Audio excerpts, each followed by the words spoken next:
Hello everyone, welcome to our channel আমাদের প্রতিদিন। কাল ছিল সানডে, তো সানডে স্পেশাল বাড়িতে আনা হয়েছিল মাটন, একদম দেশি মাটন।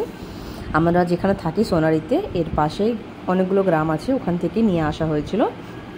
যেহেতু বাড়িতে আমরা তিনজনই থাকি, তাই অল্প পরিমাণেই আনা হয়েছে।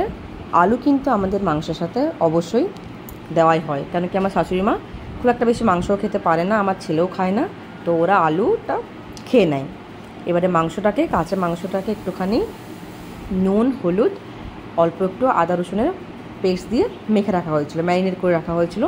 তারপরে তেলের মধ্যে গরম মশলার ফোড়ন দিয়ে, জিরে দিয়ে ওই ম্যারিনেট করে রাখা মাটনটাকে দেওয়া হয়েছে। এখন ভালোভাবে কষিয়ে নিতে হবে একটুখানি, কিন্তু 1-1.5টার মতন পেঁয়াজ কুচি তেলের মধ্যে দিয়েছিলাম।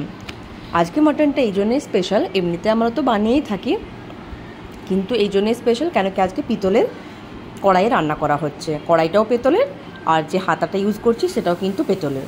এবারে বেশ খানিকক্ষণ কষিয়ে নেওয়ার পরে একটুখানি রঙের জন্য Kashmiri red chilli powder add করে দিলাম, একটুখানি জিরে পাউডার, একটুখানি ধনে পাউডার দিয়ে আবার ভালো করে কিন্তু কষিয়ে নেব। আর আজকে কিন্তু রান্নাটা পুরোটাই কড়াইয়েই হয়েছে, প্রেসার কুকার একটুও ইউজ করিনি। মাংসটাও সেদ্ধ কিন্তু আমরা কড়াইয়েই করেছি। আর ঝালের জন্য শুকনো লঙ্কার গুঁড়োও ইউজ করিনি, কাঁচা লঙ্কা পিষে রেখেছিলাম, সেটা এখানে দেওয়া হলো।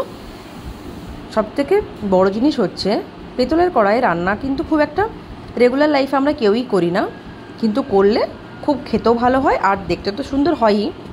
এবারে বেশ খানিকক্ষণ কষিয়ে নেওয়ার পরে আমি ওপর থেকে পেঁয়াজের একটা পেস্ট বানিয়েছিলাম সেটাও অ্যাড করব, তার সাথে রসুন, আদা সবগুলোই কিন্তু এই সময় আমি অ্যাড করব। অ্যাড করে আরও বেশ কিছুক্ষণ কষিয়ে নেবো। গ্যাসের ফ্লেম এই সময় মিডিয়াম রাখবো।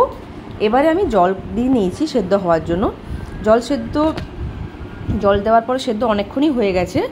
বেশ কিছুক্ষণ হয়ে যাওয়ার পরে ভেজে রাখা আলুগুলো অ্যাড করে দিচ্ছি।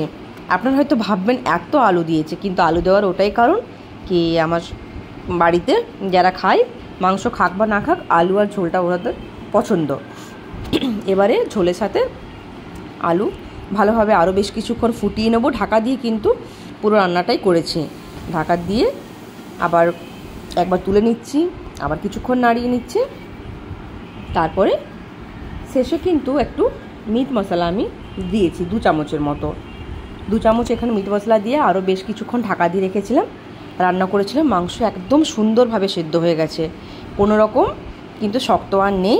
আর লাস্টে নামানোর সময় 1 চামচ গরম মশলার গুঁড়ো দিয়ে তারপরে নামিয়ে নিয়েছিলাম। খেতে ভীষণ ভালো হয়েছিল, কালারটাও আপনারা দেখবেন খুব ভালো হয়েছে। আর পিতলের কড়াই রান্নার কিন্তু একটা আলাদাই মজা। ঠিক আছে, আপনারা বাড়িতে বানালে অবশ্যই আমাকে বলবেন কীরকম হলো খেতে। আর কালার তো ভালো আসেই এটাতে। একদম সবশেষে গরম মশলাটা এই যে দিলাম, দেওয়ার পর ঢাকা দিয়ে রেখে দেবো। গরম গরম ভাতের সাথে সানডের দিনে এরকম একটা মাটনের কারি হলে একদম জমে যায়। ভিডিওটি যদি ভালো লেগে থাকে আপনাদের, একটা লাইক করবেন, শেয়ার করবেন আর সাবস্ক্রাইব করে পাশে থাকবেন। এটা হচ্ছে ফাইনাল প্রোডাক্ট। ভালো থাকবেন সবাই।